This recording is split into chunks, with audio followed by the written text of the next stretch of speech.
साथियों नमस्कार। मैं आज आपको भाद्रपद मास के महत्व के बारे में बतलाऊंगा। इससे पहले मैं भगवान विष्णु की एक वंदना करते हुए श्लोक यहाँ पर बोलूँगा, सुनिएगा।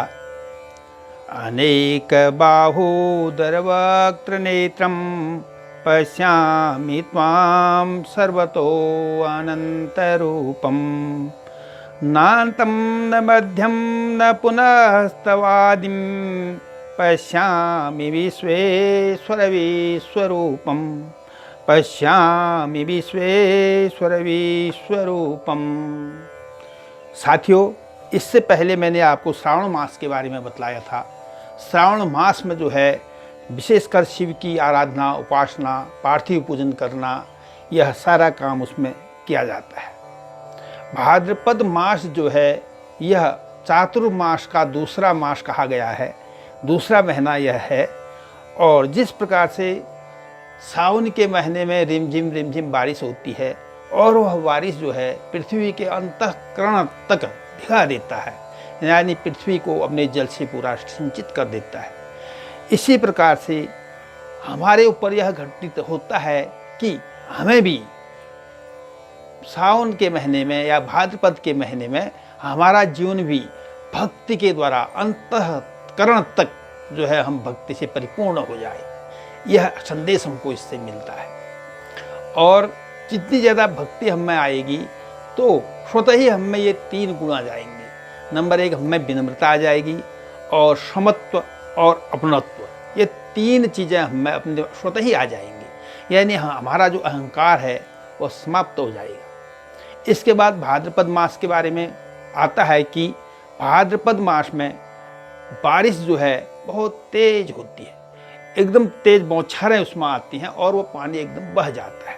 तो इससे हमें यह संदेश मिलता है कि जिस प्रकार से बारिश एकदम तेज हो रही है तो हमें परिश्रम भी बहुत तेज करना है, और एकदम पानी का जो बहना है वह समय की गति को बतलाता है। जिस प्रकार से वो पानी एकदम बह जाता है, वैसे भी हमारे जीवन का जो समय है वह एकदम निकल जाने वाला है। इसलिए हमें जो है सोच समझकर और अच्छे ढंग से अपने कार्य को करना है, अपने भक्ति भाव को बढ़ाना है। और इसके बाद कहा जाता है कि भाद्रपद मास जो है यह अपने आप में भक्ति का विशेष मार्ग प्रशस्त करता है, क्योंकि इन महीनों में लोग व्यवहार के जो कार्य होते हैं, जैसे शादी विवाह है, उपनयन संस्कार है, नूतन ग्रह निर्माण करना, ये सारे कार्य इसमें नहीं किए जाते हैं।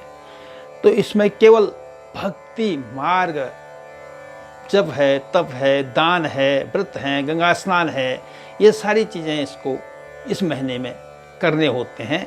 ये सारी चीज़ें करने से मनुष्य जो है परम श्रेष्ठ पद को प्राप्त कर लेता है, और वह यह भवसागर में जो कष्ट उसे होता है वह कष्ट उसका समाप्त हो जाता है। अब मैं आपको भाद्रपद मास में पड़ने वाले तिथि और पर्वों के बारे में बतलाऊंगा। भाद्रपद मास यानी इसका नाम संस्कृत में भद्र का अर्थ होता है कल्याण करने वाला, अर्थात भाद्रपद कल्याण पद प्रदान करने वाला इस महीने को कहा गया है। और भाद्र के जो पूर्णिमा आती है, पूर्णिमा के दिन उत्तरा भाद्रपदा और पूर्वा भाद्रपदा, ये दो नक्षत्र उनमें पड़ते हैं। कभी कभी तो पूर्वा भाद्रपदा पड़ जाती है, कभी कभी उत्तरा भाद्रपदा। तो इसलिए इस महीने का नाम भाद्रपद और भादव करके यह जाना जाता है। साथियों, भाद्रपद मास में सूर्य सिंह राशि में गोचर करते हैं। भाद्रपद मास में अनेक प्रकार के त्यौहार आते हैं, जिनमें सबसे पहले संक्रांति पर्व यानी घी त्यौहार करके इसको जाना जाता है। कहते हैं कि संक्रांति के पहले दिन शाम को घी और मांस के बड़े कचौड़ी बनाते हैं और उनको खाते हैं, और अगले दिन यानी संक्रांति के दिन भी प्रातः त्यौहार होता है। उसके बाद इसमें संकष्टहर गणपति चतुर्थी व्रत आता है, श्री कृष्ण जन्माष्टमी आती है। कभी कभी ये सावन के महीने में भी चले जाते हैं और कभी कभी ये भाद्रपद मास में आते हैं। इसके बाद अजा एकादशी का व्रत इसमें आता है और कुछ ग्रहणी अमावस्या इसमें आती है। भाद्रपद मास में ही सामवेदी उपाकर्म हरताली महापर्व व व्रत आता है। ऋष पंचमी बिरुड़ा पंचमी इसी भाद्रपद मास में आते हैं।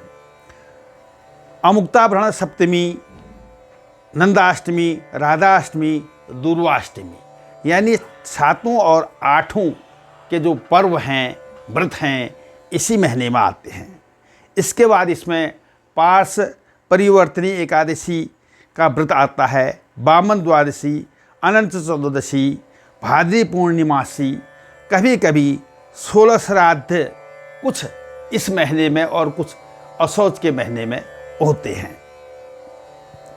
अब मैं आपको भाद्रपद मास में जो बच्चे पैदा होते हैं उनके बारे में बतलाऊंगा। जो भाद्रपद मास में बच्चे पैदा होते हैं, ज्योतिष शास्त्र के अनुसार वे उदार व दयालु स्वभाव के होते हैं, भरोसेमंद होते हैं, बड़े कर्तव्यनिष्ठ होते हैं, बुद्धिमान होते हैं, अपने जीवन में सफल होते हैं, सामाजिक प्रवृत्ति के होते हैं, कंजूस भी होते हैं, यानी फिजूल खर्ची से ये नहीं करना चाहते हैं। धन को जोड़ना बचाना इनकी आदतन में होता है।